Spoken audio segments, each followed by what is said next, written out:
Did you know one of LA's best wine bars is right here in the San Fernando Valley? Today on Eat, Live, Love San Fernando Valley, we're in Chatsworth as we step into Canto VI, not your ordinary wine bar for sure.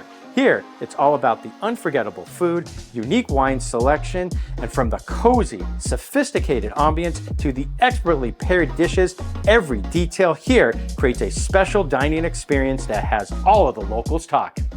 Do you ever notice that if you wanted to go to a really great wine bar, it always felt like you had to go all the way to the west side, maybe the south side of the valley, but for the most part, you had to leave the valley to find a quality wine bar. Well, what if I told you that now one of the best wine bars in Los Angeles happens to be here in Chatsworth of all places, right here at the corner of Canoga Avenue and Devonshire Street. So right now we're standing in front of Canto VI. This is a great concept, especially if you're looking for a place for a romantic evening, a date night, wine night with friends, to celebrate a real special occasion. Because here's the thing, let's be truthful with one another, that a lot of the places that you find here in the San Fernando Valley, right, you don't have real high quality food places where you can go out for a great evening, get dressed up. That's not really like a typical chain restaurant, right? That's something we're lacking here in the North San Fernando Valley.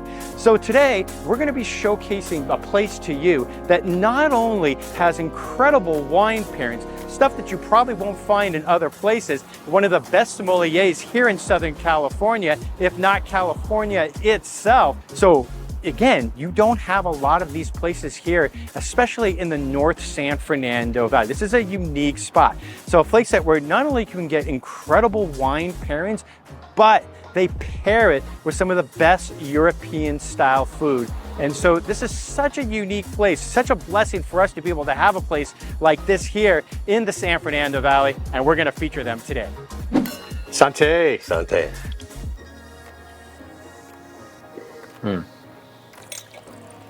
Wow, that's good. I'm gonna have you tell me what we are drinking in a second. But most importantly, what's behind the concept here at Canto VI?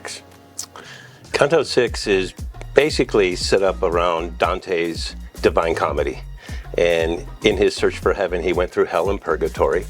And the third level of hell is Canto VI, reserved for the people who eat and drink too much, which is gluttony. And we flip that on its head. And we're not about too much food and inexpensive. We want the finer things in life. And so elevated food, elevated wine, a place to come that is unexpected. More of a speakeasy, a little darker, lights are down, music's up, date night, trying to be something, different.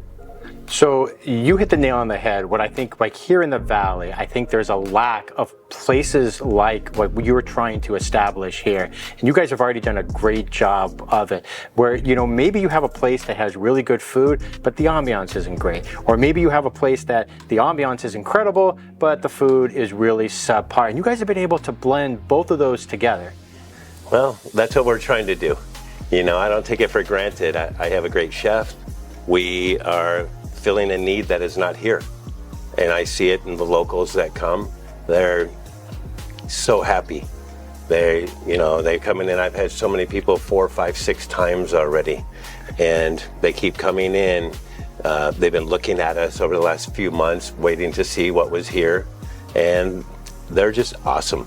It's great to have people that haven't been served in so long. And this corner of the valley is so underserved. And the people are amazing. And there are people from all over LA that are moving into the valley. And from young parents to older people, and just it's pretty great every night to see people coming in and just in awe of what we've done. Brian, this is your first venture as a restaurant owner, but you have extensive background and experience in the wine business here in Southern California. And how has that helped you with getting this place up and running? I guess over time I've dealt with enough people in the many places I've been in that I think I have a good idea of how to take people on a journey that's a little bit different. And being a sommelier, I've been exposed to a great number of wines, and my whole vision and what I hope to do is to expose people to things they haven't had. And there's so many great wines out there that aren't approachable for most people. They're not in all restaurants. They're definitely not in retail. I would say, 80% of my wines aren't even available retail. So bringing people wines that are amazing, and as a sommelier, my biggest thing is understanding people's palates, and it really is something important. In order to make that work, you really do need to understand it from the guest side. And I put myself in their shoes with food and wine. I imagine, what is that person like? And I try to bring a version of that from France or Italy that is palatable for people and that they get behind and love.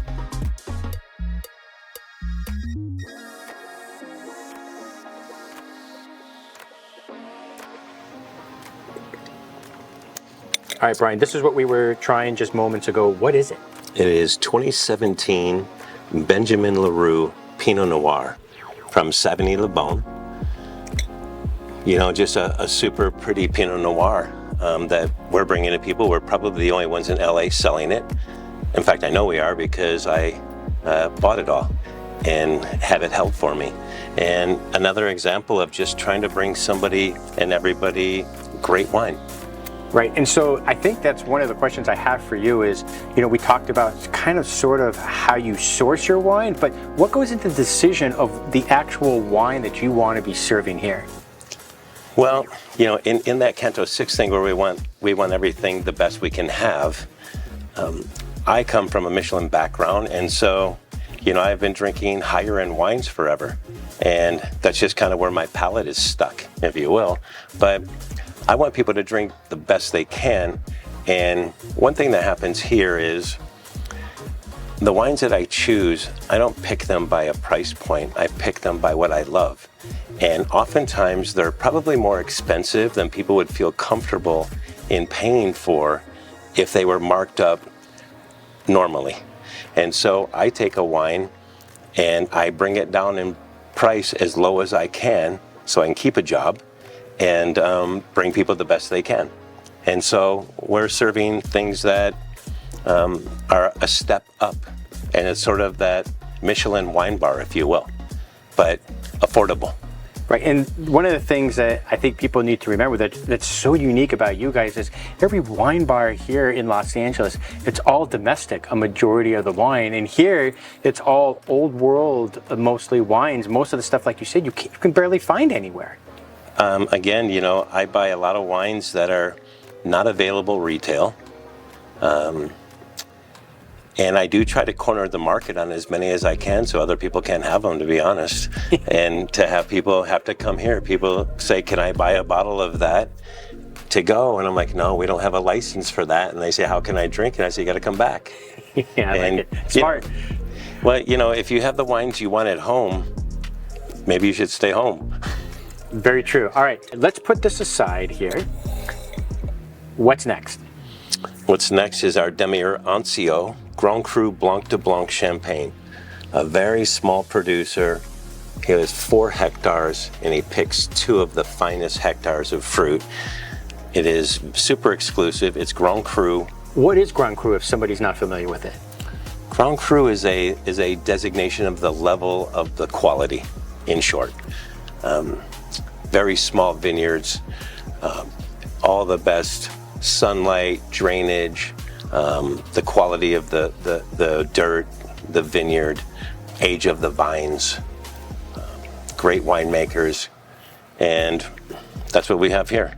And so something I've wanted to bring to people forever, and I take a little bit of a beating on that, to be honest, because I want people to drink Grand Cru, and it can be expensive, marked normally, but we'll make it up eventually, but we want people to have the best. So when people try things, there's a thing called mouthfeel, one of the big 3 that matter to me. And when somebody puts that in their mouth, They need to know instantly there's something great about it. Wow. And people may or may not know wine, but they do know what tastes good. And that's what's mouthfeel. This is phenomenal. One of the things I wanted to ask you is that there's a different experience sitting at the bar than there is at a table. Yes. Well, for one, we don't have waiters or busboys, so we're all on the hustle. The tables are big and spacious in this idea that we set up a menu for people to share plates. And so when you're out there with your families and your people that you want to sit and do your own thing, that's amazing. But when you come to the bar, we set up this big, beautiful bar so we can do wine flights. And on my chalkboard back there, I have all these options of half glasses, and I have these little tags that we put on all the wines so you know what they are. And this is where the interaction comes. Beyond that, we have a little service station here, and so the people come to the bar and they taste wine with me or one of my other two bartenders, and it's a chance for people to get treated to a little education, because we are not stingy and we want people to try wines with us. So one of the great things is you get to taste all these wines up here, and whether you take them back to your table, that's fine, but at the bar, a lot more happens, because if you come join us at the bar, we start everybody off with our coupe with a little sparkling wine just to get their palate going. We don't charge people for that. And then if you've come to join us up here, more than likely you're going to get a couple of extra things. And that's just how I go. All right, well, we would be remiss if we didn't talk about food, because what needs to be paired with the wine would be the food. So yeah. Describe to me a little bit about what you guys have going on with the food that you offer here. So we're running a wine bar gastro pub that serves food. We distinguish it like that because we're not trying to be known as a restaurant. Although the quality of the food is there, it's this style of what service we have and how we want to share things. And so my chef Chester, who's one of my oldest buddies and former roommate, so he's already had to suffer through me, and he's somebody amazing. He's a well-trained chef. He was trained by one of the last Sicilian masters, but we do French European food. So we're not just stuck on one region. We sort of have gastropub wine-centric food. We have in the center of the menu, we have a charcuterie board, which is a huge plank, and Chester's has lined up all these great meats, and then a cheese board that's, again, for me, a la Malise, beautiful chunks of big, gorgeous Italian and French cheese, and then we have a handful of entrees underneath. Usually it's one poultry, one fish, one meat, one veg. So we always try to have those four groups represented, and that kind of wraps up the menu aside from the desserts. All right, Brian, we're going to go back in the kitchen and see what Chester's cooking up. All right. Chef, the same question I asked Brian out in the dining room is, how do you go about sourcing where you get all your fruit, your vegetables, your meats? How do you go about doing it? Because, they're incredible. I could tell you that, but then I'd have to kill you, right? Yeah. Really, it's a long-standing relationship with a lot of the vendors. A lot of the cheeses and the cured meats are coming directly from Italy and sourced, directly from incredible artisans. So they're small batch products, and coming directly to us through some incredible vendors. Because most people out here in the valley, especially in the valley, and I would say the North Valley, are not accustomed to having quality meat and food in general being available to them. Right. I think that's true, but I think again, it's LA, and it's a matter of finding and sourcing these good ingredients, and it's amazing that people are willing to kind of drive all the way out to the valley to deliver us. It drives them nuts a little bit sometimes, but we're bringing in big, huge blocks of Normandy butter directly from Normandy, wrapped in wet parchment, and a block of that is not a cheap thing, so a little goes a long way, and we try to use the very good ingredients, so that makes it worth their while. One of the things that I think that makes you guys really unique is the fact that if I come in maybe 2 months later from the previous time that I have been here, there's a good chance a lot of things on the menu might be different. You might be trying out new things. I think so. I mean, it's a lot of it has to do with the wine program, and what Ryan's able to bring in, and what we're again able to source. And you know, there's no right or there's no wrong, especially with these things. Right. But, you know, Ryan seems to have this incredible ability to sort of pair those things in a wonderful way. So I kind of go with that flow. But these are old world products. So on your charcuterie boards, do you have a preference of what you like to put on them? Are you always trying to mix it up? I mean, I think charcuterie is a beautiful it's a beautiful tradition. It's a French word for something that we've all come to know as a mixture of cheeses and meats and all kinds of wonderful things. We focus a little bit more on salumi, and so we call it a salumi board as opposed to a charcuterie board, in the sense that we're trying to take mostly these beautiful cured meats, and because it's Canto, it's all about sort of not necessarily gluttony, but certainly generosity, and the idea of, you know, being able to share lots of, you know, little tastes with lots of different things, different people. And this really is a plate for enjoying all the different wines that Brian's doing out there with some friends, and taking your time. And you know, in Italy, you go out to dinner. That is your meal. That is your night's entertainment. You're not trying to cram something in your mouth so that you can quickly go to the movies. And that's it. You're out for the night and you're doing it. And I think there's a ability to enjoy the food and the wine a lot more when you can just take your time with people. To me, that's a salumi board worth hanging out around.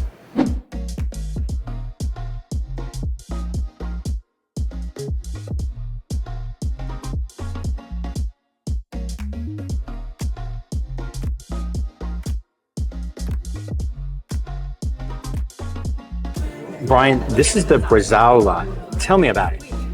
This is a tenderloin, very lean, that Chester rubs with juniper and herbs, and he kind of cures it further, if that's what he does. With that, sliced thinly, served with Normandy butter with a little lemon zest and oregano. And because it's so lean in the fat, Chester has you take a little bit of the butter and put it inside the meat. And with that one of the many things I serve, usually it depends on what people's weight class preference of wine is, but as an idea of just for now is the Cornas, which is Syrah from the Northern Rhone.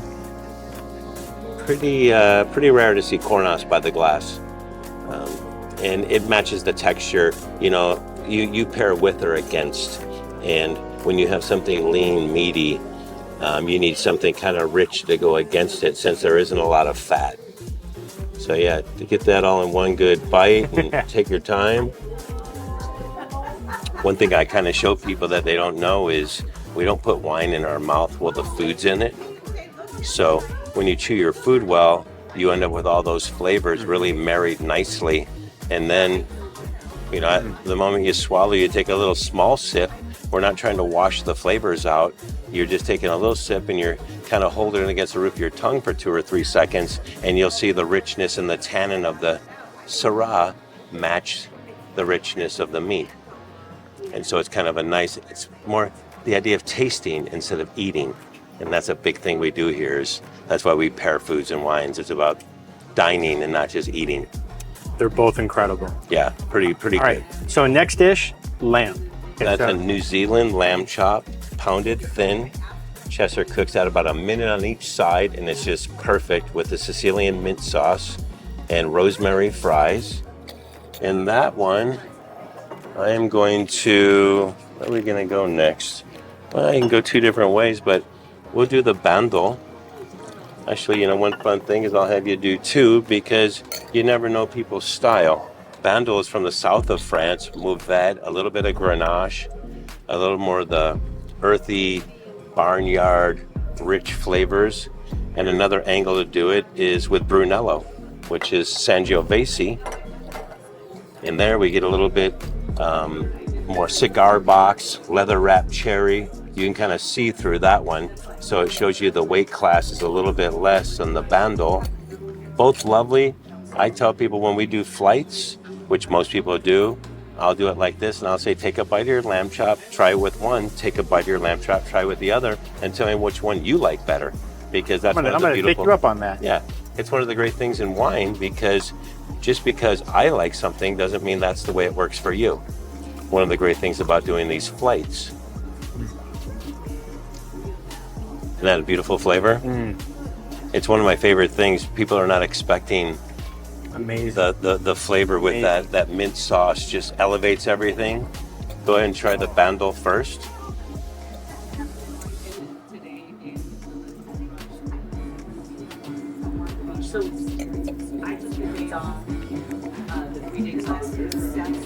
Wow. So the gaminess of the lamb against the richness of the wine does this.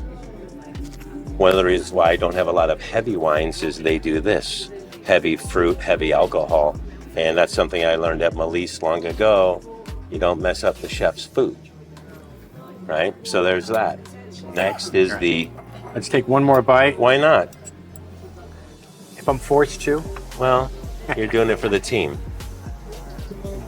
So that one, you know, you have a Sicilian mint sauce. So in the whole idea of that style, now we're down to Tuscany, and you have the Sangiovese grape from Brunello. And now you'll see it's not as much richness and slightly more transparent, a little bit more grip, a little bit more chew. Go ahead, pop that in and see the difference. The fruit content matches beautifully, but the texture is different. And that's that difference between people. Do you like a rich, soft wine, or do you like something a little more chewy? And everybody's different. They're both uniquely different, but they both pair incredibly well. Yeah, they both love it. You know, it's that whole Mediterranean thing that happens. The wines and the food often go together. Yes, they do. All right, last and finally, cheese plate. We'll try this. Which one is this? That's a pecorino, a sheep's milk cheese, and one of the few that really like red wine. Cheese is predominantly a white wine. We're going to open up a little Cab Franc for this one. This is from Loire Valley. A little bit more of an herbaceous style than domestic, which is a little bit more chocolatey.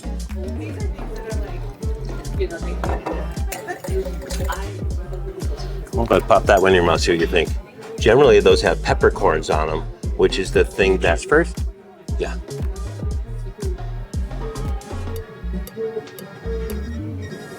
You were saying generally they have peppercorns? On that one, I think for this he didn't put it on so you could see it, but generally that's served with the peppercorn. And see how that goes, because this is the one that really loves that red, the Parmesan Reggiano. That's really good. Really good together. But I'm going to take your advice. Well, now this one's a little more salty. You really have to chew that one slowly because it's a little waxy, and the tendency is to chomp on it 2 or 3 times and swallow it. And when you do that, you haven't waited for the butter fats to break in the cheese. Because of its hard, crunchy nature, it takes 20 seconds of chewing and letting that go slow to get all the rich butter. You taste right now the salt's kicking. It's a little bit sharp and it's a little gamey. But if you take your time with that a little bit longer, you'll start to see the butter fat start to break and it becomes richer and more dense, and the flavor is more pronounced. And that's kind of this thing we do. Sadly, we tell people how to eat.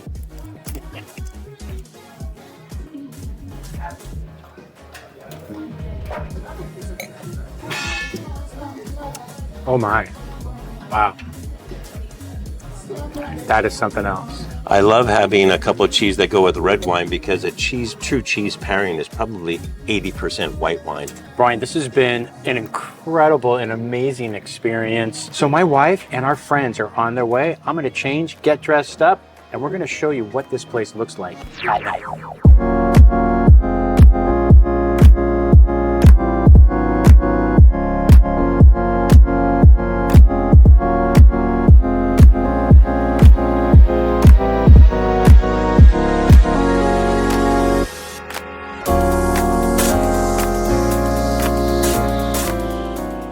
All right, guys, so we're joined by my lovely wife and also some friends of ours here at Canto VI. Great way to end this episode. We have a massive spread going on right here. And of course, you have to accompany that by some incredible wine.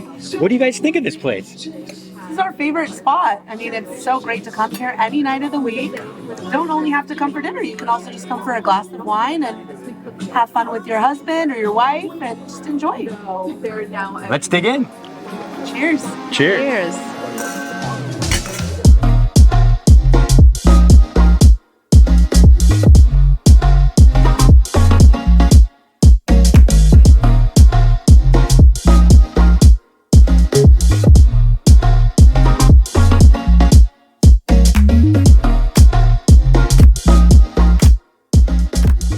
right, so this is the fennel sausage. We haven't showcased this yet. Take a bite, guys. Let me know what you think. That is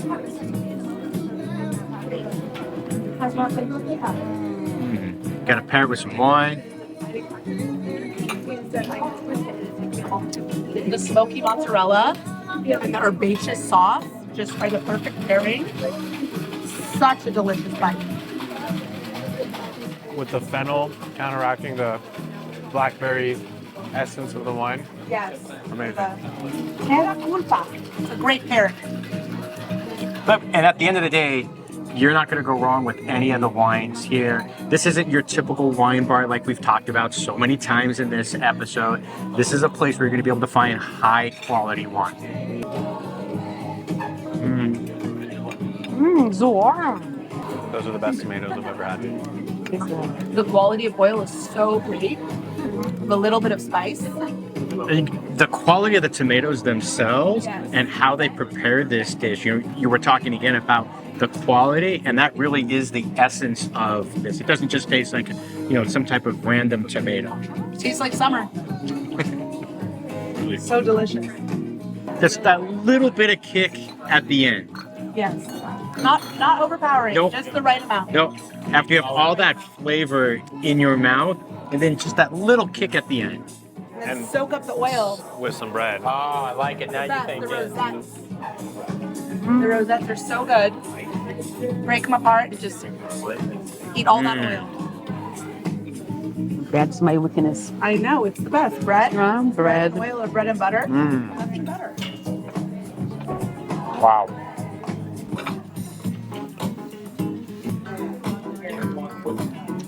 Good. The hummus is so good. Look at all the za'atar. Chef Chester Hastings is one of the best in LA. He's amazing. Brian knows so much about wine. So something that I love about coming here is even if you don't know a ton about wine, you can kind of just describe to him what you like. And he'll give you tasters and make sure you find something that you fall in love with. And the wine selection here is just incredible. There's not one bad thing you can have here, whether it's food or drink.